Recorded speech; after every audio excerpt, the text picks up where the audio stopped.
नमस्कार। म कक्षा 7 म जुगल नव गुरुकुलकी छात्रा पूजना आचार्य आज हजुरहरूको सामु डाक्टर योगेश सरले बनाएको वैदिक म्याथको बारेमा केही कुरा भन्न गइरहेको छु। सरले म्याथ यस्तो सब्जेक्ट हो जो बिना हाम्रो जीवन एकदमै सजिलो छैन। म्याथ बिना हामीले केही पनि गर्न सक्दैनौँ। अघि नै सरले भन्नुभयो हामी बिहान अलार्म बजेर उठ्छौँ। सरले पढाएको टेबल क्याल्कुलेसन मल्टिप्लाई सबै मलाई लाग्छ सबैले राम्ररी बुझ्नुभयो होला। पहिला मैले म्याथ यसरी पढेको थिएन।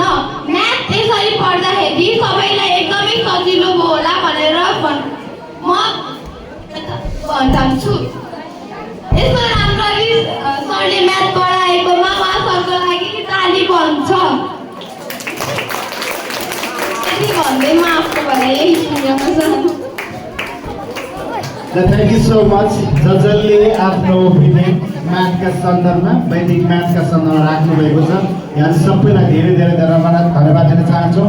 हामी चाहन्छौँ यो वैदिक म्याथ तपाईँहरूको विद्यालयका तपाईँहरूका गुरुलाई पनि यो कुराको बारेमा जानकारी गराउँ।